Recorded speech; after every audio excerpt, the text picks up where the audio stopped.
안녕하세요. 네. 저는 20대 취준생입니다. 제 전공은 보건행정입니다. 원하지 않은 학과였지만 잘 맞아서 전공을 살려서 취업하기로 결정했습니다. 그래서 보건직 공무원을 선택했는데 점점 갈수록 티오는 줄어들고 합격 점수는 높고 합격해서 일해도 월급과 연금이 적어서 과연 내가 경제적 여유를 가지고 살 수 있을까 하는 고민이 생겼습니다. 그래서 보건행정보다 취업길이 넓은 간호학과를 생각했는데 이것도 편입 준비하고 등록금 부담이 되더라고요. 이런 상황에서 제가 어느 길로 가야 될까요? 욕심이 좀 많네요. 아니, 한국 청년들이 지금 제일 선호하는 게 그 안전성과 그런 면에서 가장 선호한 게 공무원인데, 공무원 월급이, 한국 공무원 월급이면 기본 생활은 하잖아요.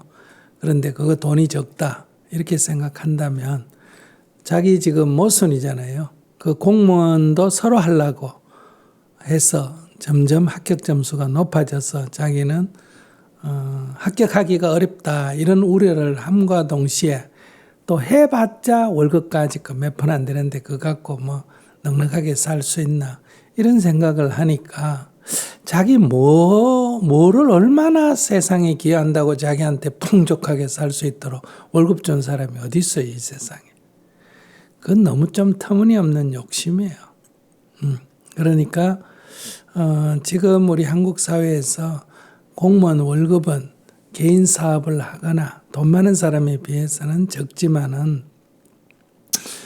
또 대기업에 이런 데 비해서는 적지만은 뭐 외국과 비교해서나 한국의 보통 사람하고 비교해서는 공무원은 비교적 월급도 괜찮고 사회보장제도도 잘 돼 있고 또 끝나면 정년퇴직하면 연금도 안정적으로 나오기 때문에 제일 선호하는 직업군에 속한다. 그래서 자기가 그 공무원에 너무 많은 청년들이 몰려드니까 제가 이게 합격하기가 매우 어렵습니다. 여기까지는 좋았다 이 말이에요. 질문이. 그러면 이제 그 질문에 대해서는 저는 이제 두 가지 권유를 하고 싶죠. 사람들이, 청년들이 선호하는 직업이라면 경쟁이 치열할 수밖에 없고, 그러면 그 경쟁을 뚫고 자기가 합격하려면 그만큼 실력이 있어야 된다. 그러면 공부를 더 해야 된다. 이런 얘기예요. 근데 내 실력으로는 도저히 합격할 수가 없다. 그러면 그것이 아무리 좋지만은 내 능력으로 안 되는 걸 어떡하느냐. 그럴 때는 시험을 포기하고 다른 직업을 선택하는 수밖에 없다. 이렇게 말씀을 드릴 수 있겠습니다.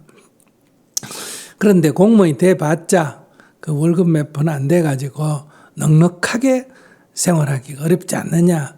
이거는 조금 비판받아야 할 태도다. 터무니없는 욕심으로 세상을 바라보고 있다. 이런 얘기예요. 그러니까 공무원도 되기 어려운 실력을 가지고 공무원 월급 갖고 어떻게 넉넉하게 사느냐. 그러니까 이 동남아 사람들은 우리나라 월급의 5분의 1 정도, 적으면 10분의 1 정도 됩니다.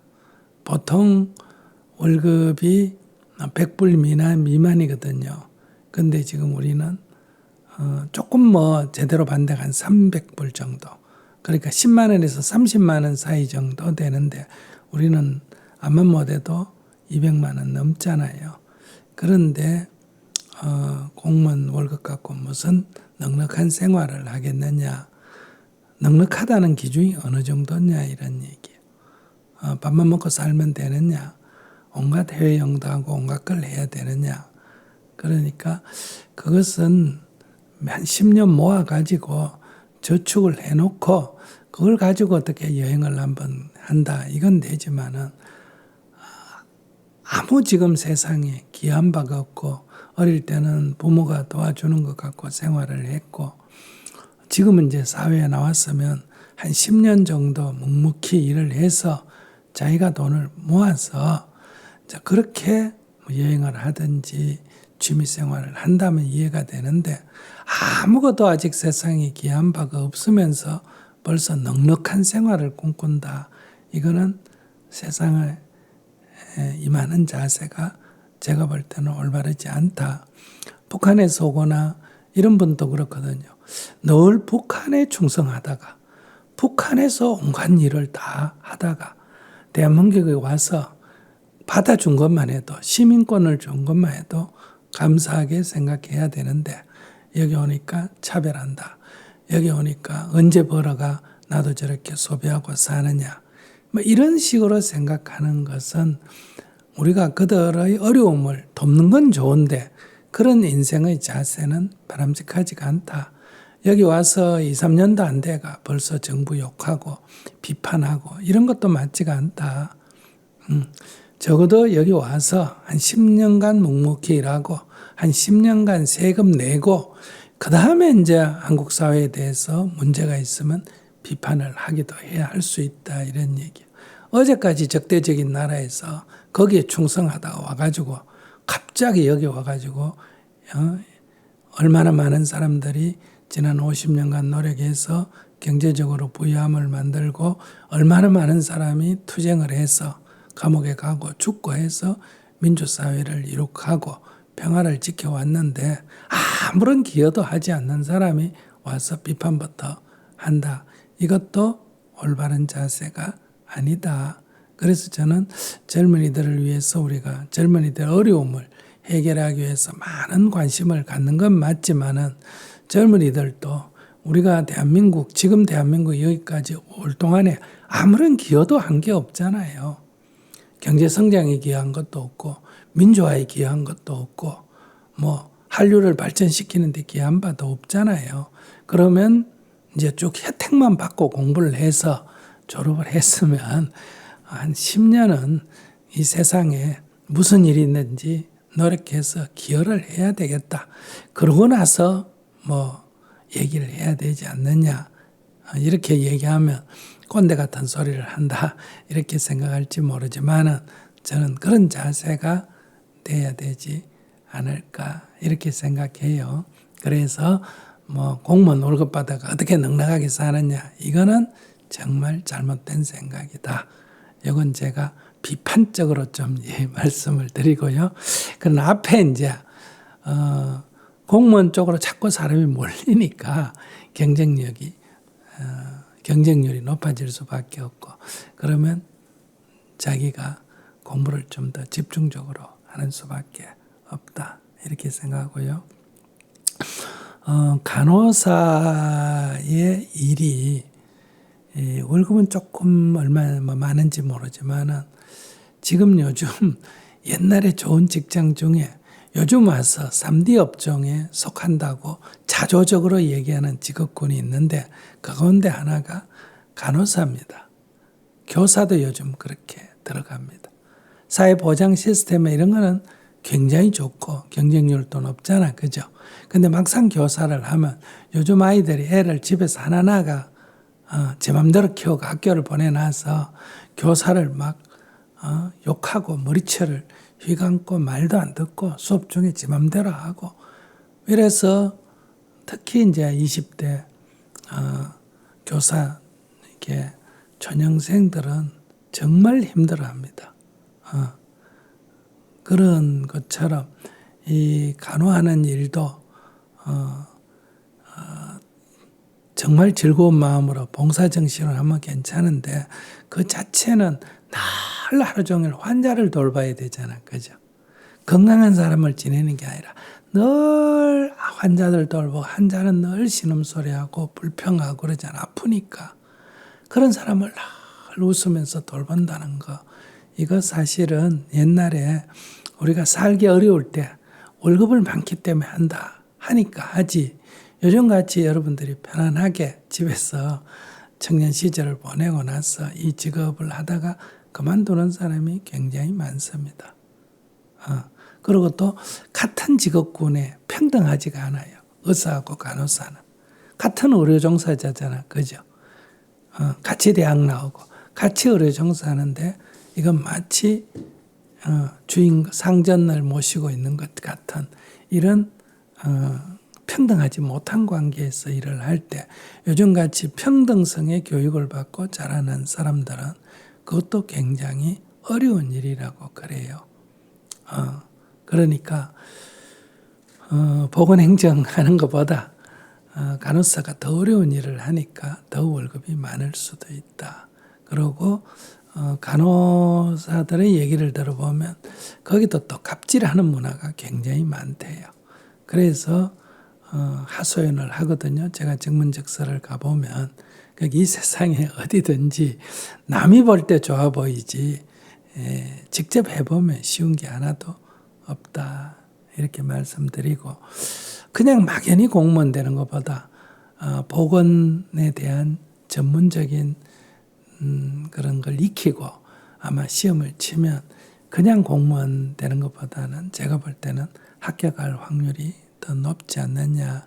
그러니까 지금 다니는 대학을 졸업하고 시험을 쳐서 합격을 해서 한 몇 년간 근무를 해보고 이게 정말 적성에 안 맞다. 그러면 그때 내가 저축해 놓은 돈 그걸 가지고 한 1, 2년 더 다시 편입을 해서 간호학과 전공을 한다든지 이런 건 괜찮은데 아직 자기 전공을 살려서 해보지도 안 하고 미리 이거 뭐가 되노 이렇게 생각하는 거는 저는 바람직하지 않다 이렇게 생각을 합니다. 그러니까 시험 공부 열심히 해서 일단 보건직 공무원이 먼저 되시고 또 시험에 도저히 안 되겠다 싶으면 그때 딴 거 하는 건 좋아요. 근데 한번 해보고 나서 안 되겠다 싶으면 그때 그만둬도 되는데 해보지도 안 하고 지금 미리 이렇게 하면 뭐하나 이건 아마 본인이 시험에 자신이 없으니까 괜히 핑계 대는 거 아닌가 이런 것도 점검을 해봐야 돼요. 그러니까 좀 마음을 좀 가다듬고 공부를 해보면 어떻겠나 이런 생각이 드네요. 제 생각이 그렇고 나이 든 사람들 생각이 이래요. 그러니까 젊은 자기 얘기 반론을 제기하든지 의견을 한번 얘기해 봐요. 스님의 말이 맞는 것 같습니다. 그래 어떻게 할래요? 한번 해보고 안 되면은 다른 길 한번 찾아보도록 하겠습니다. 네, 그래요. 예, 감사합니다. 감사합니다. 네, 스님 말씀을 들어서 생각을 좀 넓히는 계기가 된 것 같아요. 근데 스님, 혹시 질문 하나만 네네 더 하세요. 가능할까요? 조금 비유적으로 설명해도 가능할까요?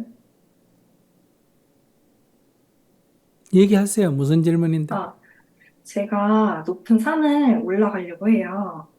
근데 점심을 먹고 올라가는데 이게 중간에 올라가다 보니까 해가 졌어요. 그럼 내려와야 되잖아요. 그래서 내려왔어요. 그리고 그 다음날 아침에 다시 올라가는데 무엇보다 샛길이 있는 거예요. 그래서 샛길로 가가지고 정상에 올랐어요. 그리고 정상에 올라서 내려왔는데 알고 보니까 그 큰 산이 아니라 옆에 작은 산이었던 거예요.